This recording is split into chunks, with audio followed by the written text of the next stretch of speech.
Rich Dad, Poor Dad by Robert Kiyosaki is a must-read for those who haven't yet explored its pages.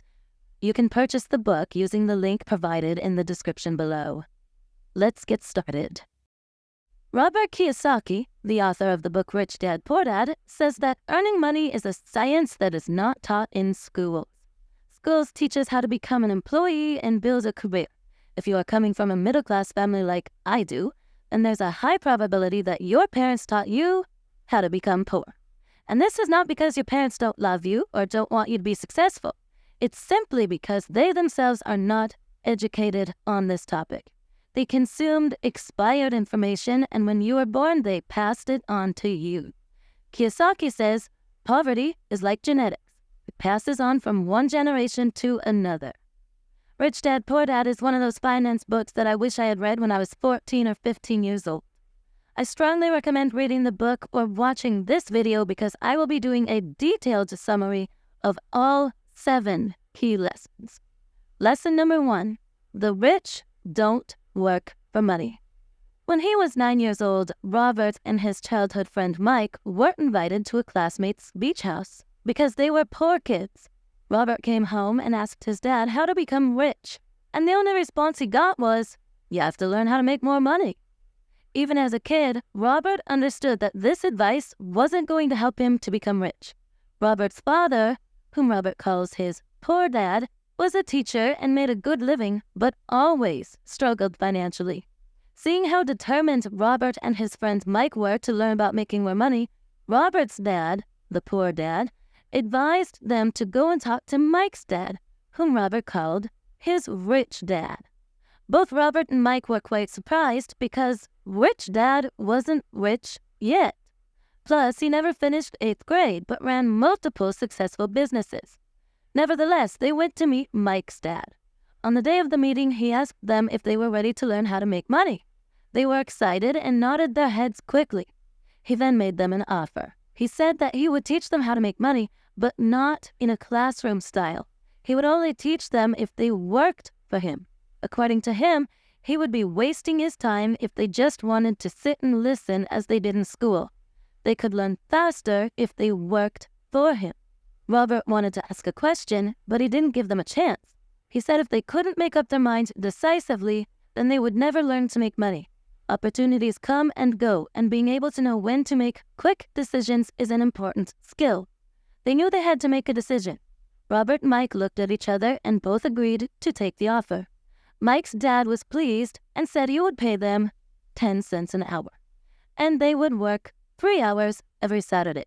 Even though Robert had a softball game that day, he chose to work and learn instead of playing. He knew this was his opportunity, and he didn't want to waste it. So, Robert and Mike started working for Mrs. Martin, who was an employee of Mike's dad and used to take care of a small supermarket. They were the kind of stores where people bought essentials like milk, bread, butter, and cigarettes. The only problem was that the stores didn't have air conditioning, so they had to keep the doors wide open to the road and parking lot, which meant that dust would swirl and settle inside every time a car drove by. Their job was to take canned goods off the shelves, brush them with a feather duster to get the dust off, and then restack them neatly. It was mind-numbingly boring work. They worked for 3 hours every Saturday and got paid 30 cents, which was not very exciting for them, since one comic book cost 10 cents back then. They did it because they wanted to learn how to make money. But after 3 weeks of doing this, Robert was ready to quit. He felt like a slave, working for just 10 cents an hour, and hadn't even seen Mike's dad since the first meeting. So, at lunchtime on the 4th week, he told Mike that he was quitting. The school was boring enough, and he didn't want to waste his Saturdays doing this job anymore. He was done. To his surprise, Mike started smiling and said that his dad had expected this to happen. He had told Mike to meet with him when Robert was ready to quit. It made Robert mad, but Mike said that his father's way of teaching was different from Robert's parents. He didn't like to lecture and used experience as a way of teaching. Robert agreed to meet with Mike's dad the following Saturday to hear him out.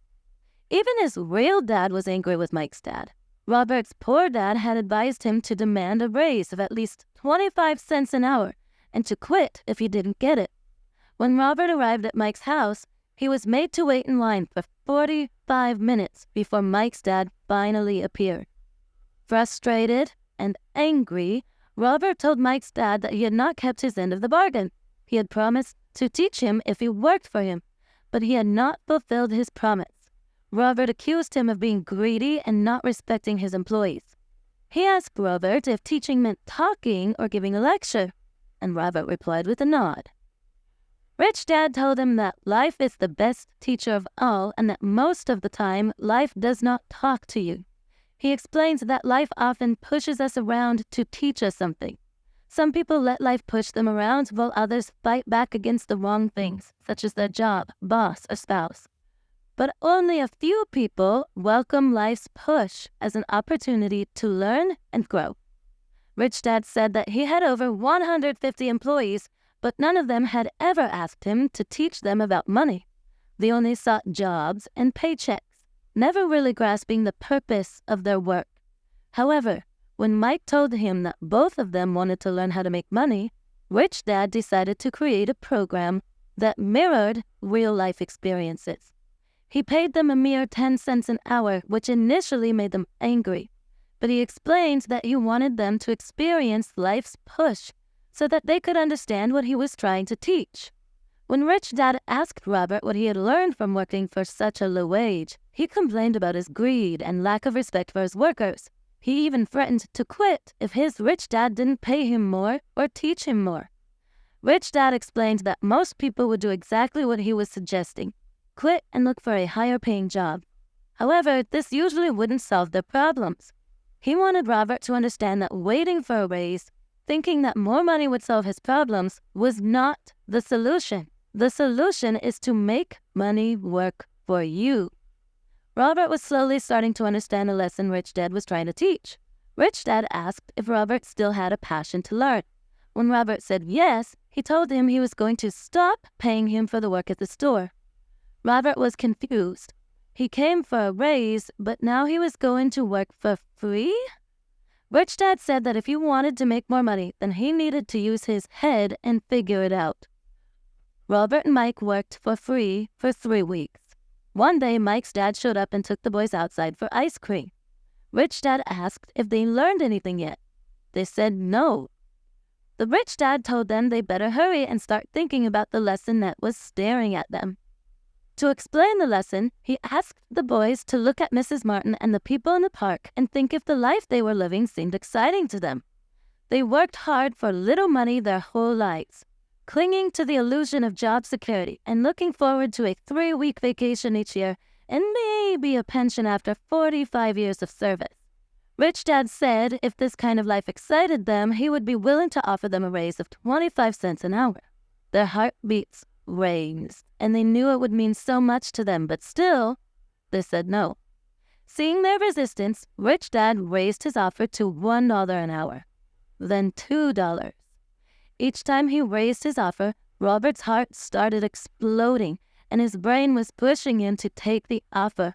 He knew $2 an hour would have made him the richest kid in the world. He couldn't imagine earning that kind of money. He wanted to say yes. He could picture a new bicycle, a new baseball glove, and the adoration of his friends when he flashed some cash. But somehow his mouth stayed shut. Rich Dad was looking at 2 boys staring back at him, eyes wide open and brains empty.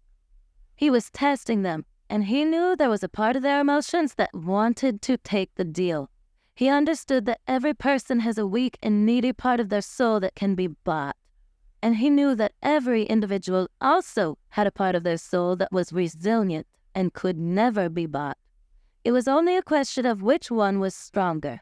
So he made a final offer of $5 an hour. Suddenly, the boys' expressions changed, and their empty looks changed into calmness. It felt their temptation disappear in the second. They felt the part of their soul that was weak and needy was silenced and taken over by the part that had no price. The Rich Dad said it was good they didn't have a price. Most people did because their lives were controlled by fear and greed. Fear of being without money makes them work hard and earn a paycheck, But once they have that money, greed gets them thinking about all the things they could buy, which makes them need more money, which makes them spend more and work more. It's what the rich dad called the rat race. Mike asked if there was another way, and Rich Dad said there was, but not many people knew about it. Mike wanted to know what it was, and Rich Dad said they would learn it while working with him for no pay. Mike asked for a hint, and Rich Dad replied that the first step is to tell the truth.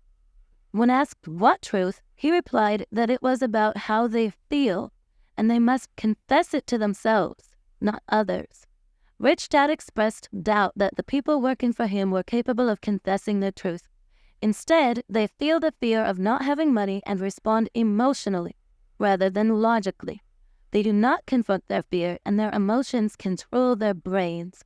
They work to earn money, hoping it will relieve their fear. But it never does.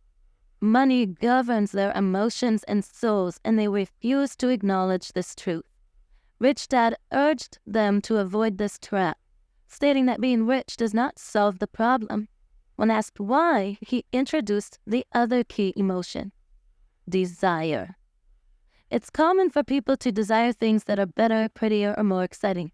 They often work for money because they think it will make them happy, but the happiness from money is short-lived.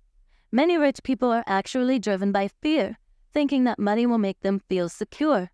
However, they end up fearing losing it all, which makes them more anxious than when they were poor. Emotions often control our thinking, and fear can lead us to make decisions that don't solve the real problem.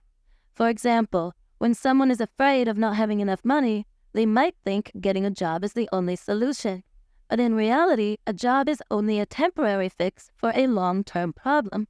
It's important to learn how to think for ourselves and not let our emotions control us.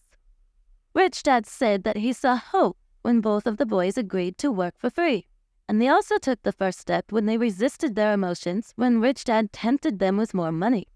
They were learning to think in spite of being emotionally charged. He told them to keep working, and the sooner they forget about needing a paycheck, the easier their adult life would be. He encouraged them to keep using their brain, work for free, and soon their mind would show them ways of making money far beyond what he could ever pay them. They would be able to see things that others couldn't. The moment they saw one opportunity, they would see them for the rest of their lives. The boys did as Rich Dad advised, and pretty soon they saw an opportunity in creating a library where kids could pay an admission fee and read as many comic books as they wanted. They hired Mike's younger sister to be the head librarian. She charged each child 10 cents for admission to the library. It was a bargain for the kids, since a comic book cost 10 cents each, and they could read 5 or 6 in 2 hours. Mike and Robert averaged $9.50 per week over a 3-month period. They paid his sister $1 a week and allowed her to read the comics for free. They had to close the library after 3 months because of a fight that took place there, but they had already learned how to make money work for them, even when they weren't physically present. They had learned the first lesson, which was, the rich don't work for money. They were ready to learn more, and Mike's dad was ready to teach them. Lesson 2. Why teach financial literacy? When people ask Robert where he started getting rich, he gives them the same answer his rich dad gave him. If you want to be rich, you need to be financially literate. For example, accounting is a subject that is boring, confusing, but absolutely crucial to financial success. To make it easy, Rich Dad used pictures in simple language to teach it to the 2 boys. One of the first things Rich Dad explained to Robert and Mike was the difference between an asset and a liability.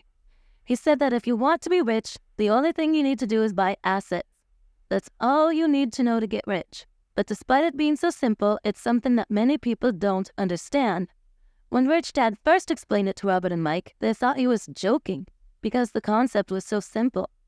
How could adults not understand this? Shouldn't everyone be rich?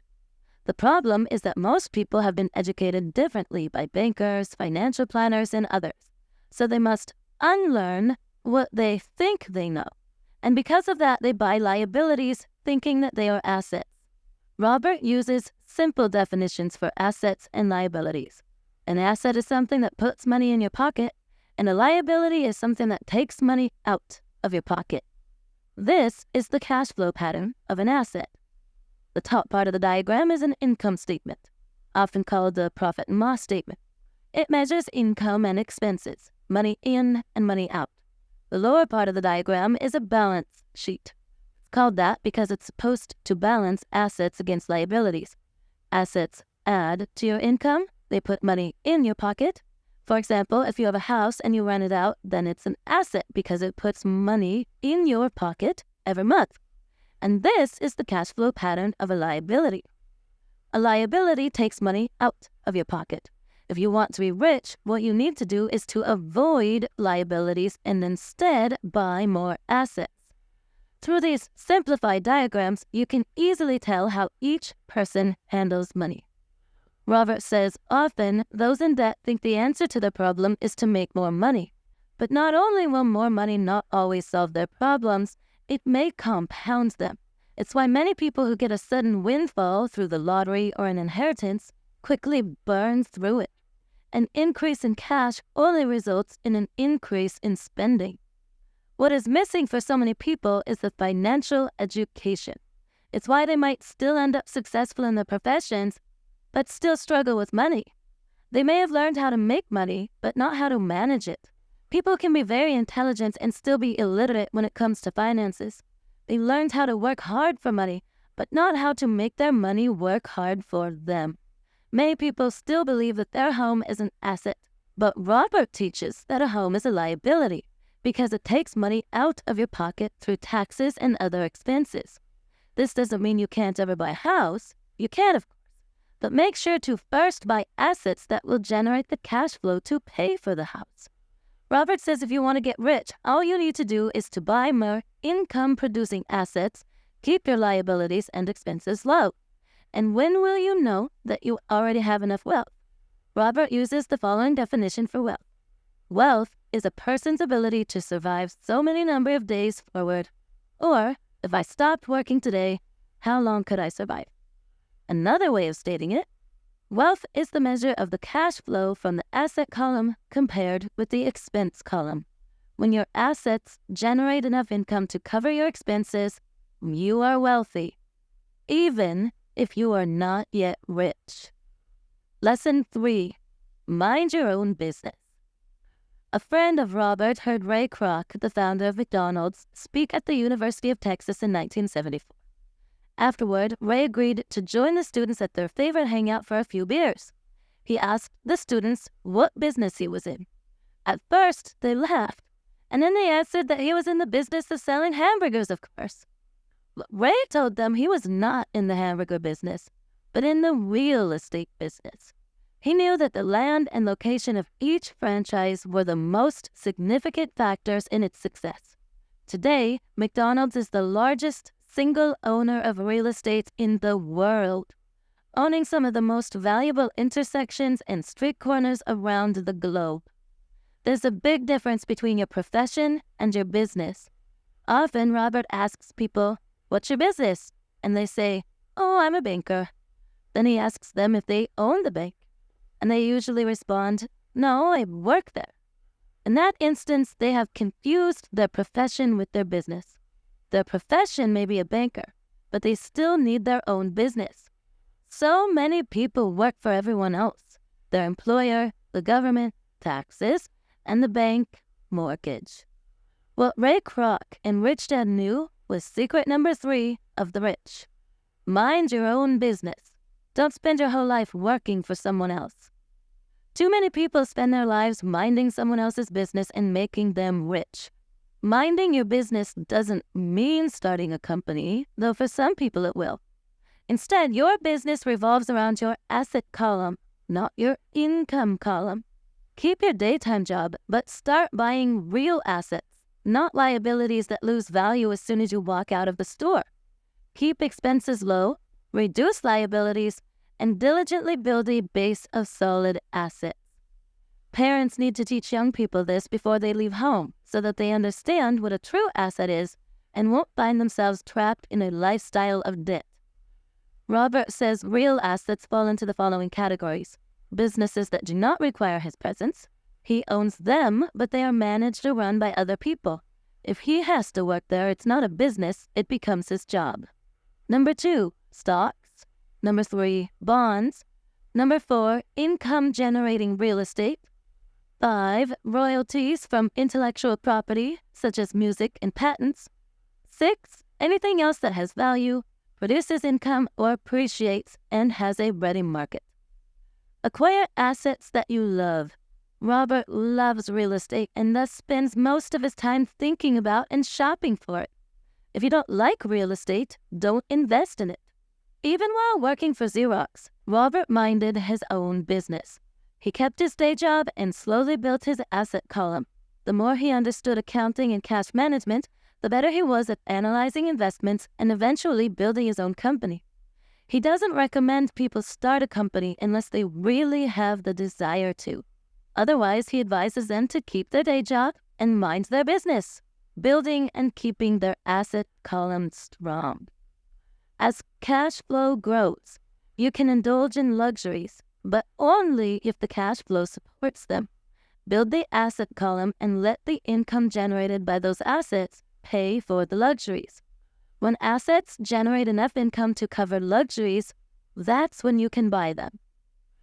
Lesson 4. The history of taxes and the power of corporations. Many people see Robin Hood as a hero, taking from the rich and giving to the poor. Rich Dad did not share that opinion. He called Robin Hood a crook. Though the popular sentiment is that the rich should pay more in taxes and give to the poor, in reality it's the middle class that is heavily taxed, especially the educated upper income middle class. To understand how this happens, Robert gives a brief history of taxes. In England and America, originally there were no taxes, only occasional temporary levies to pay for such things as wars. In 1874, England made income tax a permanent levy on its citizens, and in 1913, America made an income tax permanent. These countries were able to get taxes accepted by the majority because they were first levied only against the rich. However, although income tax was designed to punish the rich, it wound up punishing those who had voted for it, the poor and middle class. Rich Dad explains that he and Poor Dad were opposite. Poor Dad, as a government employee, was rewarded if he spent money and hired people, making his organization larger. But for Rich Dad, the fewer people he hired and the less money he spent, the more he was respected by his investors. Poor Dad sincerely believed the government should help people. For Robert, it was a challenge to work for one of the biggest capitalists in town and go home to a prominent government leader. It wasn't easy to know which dad to believe. But over time, as Robert studied the history of taxes, he saw an interesting perspective. As the government's appetite for money grew, taxes soon needed to be levied on the middle class, and from there it kept trickling down. But the rich saw an opportunity because they don't play by the same set of rules. Corporations, which became popular in the days of sailing ships, offered a way around taxes. Understanding the legal corporate structure gave the rich a steep advantage and allowed them to outsmart the intellectuals. A corporation is simply a legal document that creates a legal entity. It's not really a thing, not a factory or a group of people, but it offers a lower income tax rate than individuals have. This is why most wealthy people on the planet don't pay taxes or pay very little percentage of their income as taxes. Attempts to punish the rich rarely work because the rich find ways to minimize their tax burden. Lesson number 5. The rich invest money. Our mind is the most important asset. If you train it right, millions can be made from a simple idea or an agreement. If you increase your financial intelligence, you will start seeing things that others don't. In other words, you'll start inventing money. For example, in the early 1990s, the economy in Arizona, USA was terrible. When most people were scared and warned about the economic crash, Robert and his wife, Kim, made a lot of money. Robert gives an example of buying a house worth $75,000 for $20,000. They had to put $2,000 down as a down payment, but they didn't have it, so they asked a friend to lend them $2,000 for a $200 fee. A friend agreed, and while the purchase was being processed, Robert ran an ad advertising the same $75,000 house for only $60,000 and required no down payment from the buyers. As soon as the house was legally his, he sold it in minutes, and the $40,000 was created almost out of nothing. Total working time? 5 hours. What this simplified example illustrates is how ideas can create hundreds of thousands of dollars if you improve your financial intelligence and see what others miss. Robert says, markets go up and down and investments come and go. The world is always handing you opportunities of a lifetime. You simply need to be able to see them. The more you develop your financial intelligence, which takes time, the more opportunities will be offered to you. There are many changes ahead in our world, and developing your financial IQ allows you to see that future of change through the lens of excitement, not dread. You'll see the opportunities and act on them, as opposed to those who allow their fear to keep them on the sideline, watching others move boldly forward. For example, land was wealth 300 years ago. Later, wealth was in factories and production. Today, wealth is in information. But information flies around the world at the speed of light, and this process will be faster and more dramatic as time passes. Lesson 6. Work to learn, don't work for money. Robert was interviewed a few years ago in Singapore by a journalist who, over the course of their conversation, revealed that she wanted to become a best-selling author like him. But her novels, which everyone said were excellent, never sold. Robert suggested that she take a course in sales training. That offended the reporter, who said she had a master's in English literature and didn't see how learning to sell would help her. In fact, she hated salespeople. When Robert pointed out that he was a best-selling author, not a best-writing author, she replied that she would never step so low and learn to sell, and left the interview. There are talented people all around us who struggle financially, just like that reporter. In the words of one business consultant, they are one skill away from greatness. When it comes to money, the only skill most people know is to work hard. If that reporter took some courses in sales, then got a job at an advertising agency, she would learn a lot about sales, and then she could use that knowledge to sell more novels. When Robert came out with his first book, If You Want to Be Rich and Happy, Don't Go to School, a publisher suggested he change the title to The Economics of Education. But Robert knew that such a title wouldn't sell. Even though he is pro-education, he chose a title that was controversial because he knew it would get him on more TV and radio shows. And it worked. Rich Dad encouraged Robert to learn a little about a lot. That's why Robert and his friend Mike had worked so many jobs growing up, to gain a variety of experiences. Most people work hard to get a secure job, focusing on pay and benefits in the short term. What they should do is seek work that will teach them the skills they'll need. Robert recommends a long-term view. Instead of simply working for money and security, take a second job to learn a second skill. Many will resist this because they aren't ready for change. But it's like going to the gym. You might have to talk yourself into starting, but you'll be so glad you did when the workout is over. Poor Dad wanted Robert to become specialized, even though that didn't work out well in his own life.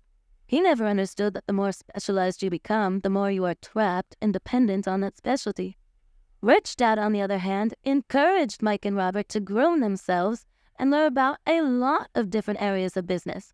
According to Robert, the main skills needed for success are 1. Management of cash flow, 2. Management of systems, and 3. Management of people.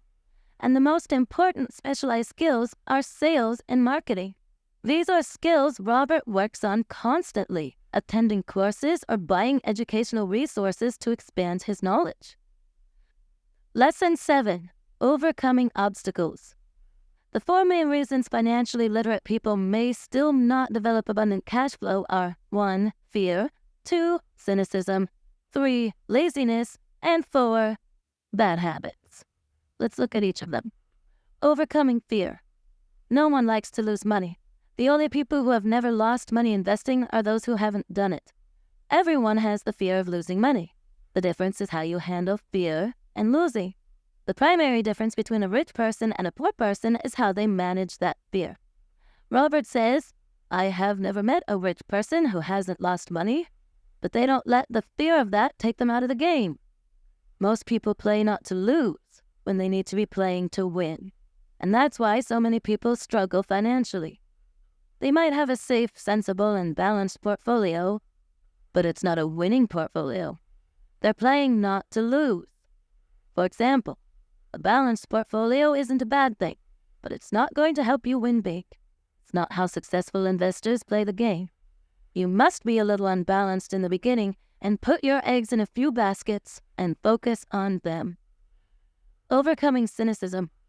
Whether it's our own self-doubt or the doubts of other people in our lives, often we allow that doubt to keep us from acting.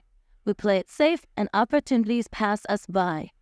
Robert shares the example of a friend who was about to buy an investment property for a great price but backed out at the last minute when a neighbor, who wasn't an investor, told him it was a bad deal.